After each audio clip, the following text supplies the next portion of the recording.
Aku ingin bahagia, bahkan ketika aku sendirian. Coret-coret wanita itu di balik selembar kertas bond yang dia temukan dalam clutch-nya. Kedua bola mata hitamnya bergerak ke sana kemari, membaca tulisannya berulang kali. Seakan kata-kata yang tertera di kertas itu merupakan kosakata yang belum pernah dipelajarinya. Bibir merah meronanya tersenyum lemah. Sudah lama sejak terakhir kali dia mengalami bahagia. Sampai-sampai dirinya telah melupakan arti kata itu. Setetes air mata jatuh dari pelupuk matanya, membasahi gaun berwarna hijau muda yang menutupi tubuhnya dari bahu sampai lutut. Buru-buru wanita itu menyukanya, takut butiran air mata itu tertangkap oleh puluhan pasang mata di sekitarnya. Tidak boleh ada yang tahu dirinya menangis di hari bahagia teman baiknya. Kepalanya ditengadahkan ke langit-langit ruangan yang dihiasi oleh lampu kristal berukuran raksasa. Nafasnya yang sempat memburu perlahan kembali normal. Kedua matanya memejam, menikmati keramaian di sekitar yang mengubur rasa sepi dalam hatinya. Seseorang menepuk bagian bahunya yang terbuka. Tangan wanita itu spontan meremas kertas yang dia tulisi tadi sebelum membuka kedua matanya lebar. Kepalanya ditolehkan ke arah kanan, bermaksud melihat siapa yang menepuknya. Tubuh wanita itu menegang seketika waktu melihat seseorang mengenakan gaun yang persis dengannya, gaun selutut berwarna hijau muda. Acaranya sudah mau mulai. Sosok itu tersenyum. Kemudian menggunakan jari telunjuknya untuk menunjuk ke arah depan. Wanita itu terkejut bukan main. Kata-katanya serasa tersumbat di tenggorokan, menyadari bukan hanya gaun yang mereka kenakan sama. Kamu? Suara wanita itu kembali. Tapi terlambat. Seluruh lampu di ruangan keburu dipadamkan, menyisakan beberapa lampu sorot yang diarahkan pada karpet merah yang membentang dari pintu masuk ruangan.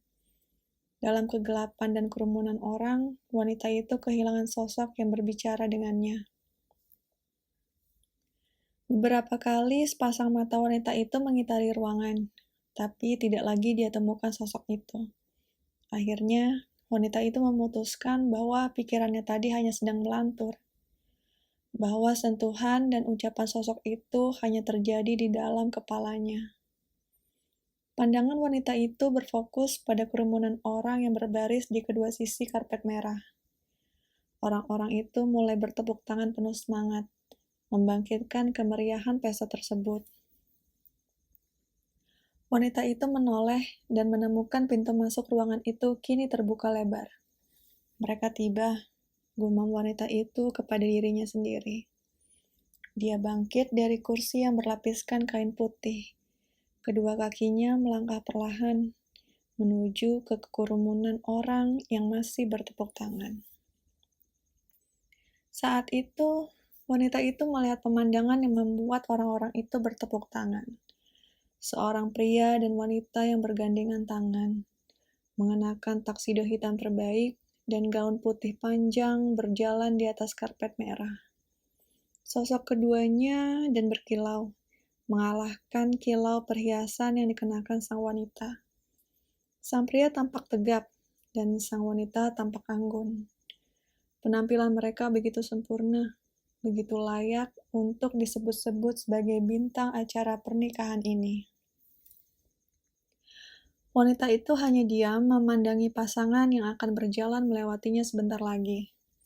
Kedua tangannya menggenggam erat clutch-nya, tidak ikut bertepuk tangan seperti orang lain. Karena dia takut air matanya akan kembali menetes jika dia memaksakan dirinya untuk terlihat lebih bahagia dari sekarang. Ketika akhirnya pasangan itu berjalan melewatinya, untuk sesaat dia merasa diperhatikan oleh sepasang mata milik sang pengantin pria yang tidak sengaja menangkap sosoknya. Nafas wanita itu tertahan saat pria itu tersenyum padanya. memberikan sebuah senyuman lebar dengan lesung pipi di bagian kanan. Senyuman yang wanita itu pernah lihat dari dekat, sewaktu tangannya berada dalam genggaman pria itu. Acara malam itu berlangsung cepat setelah pasangan pengantin baru itu muncul. Pembukaan dari MC, doa dari orang tua pengantin, dan ciuman singkat antara pasangan pengantin. Sekarang tiba saatnya bagi para undangan menikmati makanan yang telah disediakan. Yang juga berarti saatnya untuk pasangan pengantin itu berkeliling, menyapa para undangan yang hadir dalam acara mereka. Wanita itu melakukan terbaik yang dia bisa untuk menghindari mereka. Sampai di suatu titik dia harus berhenti melakukannya. Karena namanya telah dipanggil oleh sang pengantin pria sampai 3 kali. Nadia! Bibir wanita itu melantunkan sugesti singkat untuk dirinya, sebelum berbalik dan bertatapan mata dengan pasangan itu. Rano, selamat ya! Wanita itu memanggil nama sang pengantin pria. Sebuah senyuman mati-matian dia paksakan untuk keluar selagi menyelamati mereka. Pasangan itu membalas senyumannya dia. Lalu Rano mulai angkat bicara. Pria itu memperkenalkan sosok Nadia kepada istrinya. Intan, ini yang namanya Nadia, teman baikku di kuliahan dulu. Rano memberikan jawaban pada tatapan penasaran istrinya. Intan menganggukkan kepalanya sembari mengulurkan tangannya pada Nadia. Jadi kamu Nadia, mantannya Rano dulu. Ada rasa tidak nyaman ketika Intan lebih memilih mengategorikan Nadia sebagai mantan Rano, bukan sebagai teman baik di kuliahan seperti yang Rano katakan. Sekilas Nadia melirik ke arah Rano, bermaksud meminta pria itu yang menjawab pertanyaan Intan. Tapi pria itu terlalu sibuk menyapa orang lain untuk menangkap sinyal yang Nadia berikan. Benar. Nadia menggerakkan bibirnya yang terasa kaku. Tapi aku lebih senang dipanggil sebagai teman Rano. Rasa nyeri timbul di bagian dada Nadia. Dia telah membohongi dirinya sendiri. Sebab Nadia tidak pernah merasa senang ketika dirinya hanya menjadi teman Rano. Bahkan sampai detik ini, di mana Rano telah resmi menjadi milik wanita lain. Setelah mendengar jawaban Nadia, sikap Intan padanya menjadi lebih bersahabat. Dia bahkan meminta Nadia untuk menetap di sana sampai penghujung acara. Nanti di akhir acara ada bagian lempar buket bunga pengantin. Kamu ikut saja, Nat. Lumayan ada hadiahnya, ujar Intan. Rano berkelakar. Ya, Nat. Kalau saja aku bukan pengantin prianya, aku akan ikut demi hadiahnya. Pasangan itu tertawa bersama-sama, tapi tidak dengan Nadia. Dia hanya menganggukkan kepalanya mengiyakan ajakan mereka. Untunglah, tidak lama kemudian Rano dan Intan pamit pada Nadia, karena masih ada beberapa tamu undangan para orang tua yang wajib mereka sapa, keluh mereka bersamaan. Sebelum beranjak pergi meninggalkan Nadia, Rano mengulas senyuman terbaiknya untuk wanita itu. Senyuman yang menunjukkan pria itu senang Nadia bersedia menghadiri pernikahannya. Senyuman tulus yang bahkan dapat dirasakan dari sepasang mata pria itu. Namun, senyuman setulus itu ternyata tidak bisa menjangkau luka di hati Nadia. Tidak bisa mengajarkannya arti bahagia yang hilang dari hidupnya. Hal yang Nadia tidak sadari amat dia butuhkan, lebih dari kembalinya cinta Rano kepadanya. Nadia bersembunyi di dalam toilet untuk memuntahkan isi perutnya yang ikut bergejolak bersamaan dengan perasaannya. Lambungnya memproduksi asam berlebih, menyakiti dinding lambungnya. Sama seperti hatinya yang memproduksi kesedihan berlebih, menyakiti setiap inci hatinya. Setelah rasa mual dari perutnya menghilang, Nadia menyadari bahwa air matanya ikut mengalir keluar dengan isi perutnya. Polesan bedak dan maskara di wajahnya menghilang terbawa aliran air tersebut. Nadia melangkah keluar dari bilik toilet menuju bagian wastafel. Tangannya merogoh ke dalam clutch-nya, mengeluarkan setiap peralatan makeup yang dia bawa. Bedak, lipstik, Dan tanpa sengaja, Nadia menarik keluar gumpalan kertas yang terasa asing baginya. Nadia memeriksa gumpalan kertas itu dan menemukan bahwa itu adalah kertas yang dia tulisi sebelum acara dimulai. Aku ingin bahagia, bahkan ketika aku sendirian. Kedua tangan Nadia terangkat, bersiap merobek kertas bertuliskan omong kosong itu. Sampai suara seseorang muncul dan mengagetkannya. Apa kabarmu? Pandangan Nadia berlari liar ke seluruh penjuru toilet, memburu kehadiran orang lain. Lalu berhenti dan membelalak ke arah seseorang yang berdiri di sebelahnya. Kedua tangan Nadia menggenggam satu sama lain. Kakinya melangkah mundur, menjauh sebisa mungkin dari sosok yang sedang bercermin itu. Takut dan bingung bercampur menjadi satu di dalam dada. Suara Nadia bergetar saat bertanya. Kau itu sebenarnya apa? Sepasang bola mata hitamnya menatap nyalang pada sosok itu. Sosok yang mengenakan gaun yang sama dengannya. Nadia mengamati sosok itu dari ujung rambut sampai kaki. Tatapannya berhenti lama pada bagian wajah sosok itu. Nadia menggercap. Dia tidak salah melihat ketika sosok itu menepuk bahunya tadi. Bukan hanya gaun mereka yang sama, tapi juga wajah, bentuk tubuh, dan rambut. Semua hal pada Nadia yang kasat mata. Yang membedakan mereka hanyalah keberadaan senyuman lebar di wajah kembarannya itu. Aku. Sosok itu menatap bayangan Nadia di cermin. Aku itu kamu. Detak jantung Nadia meningkat. Nafasnya mulai memburu.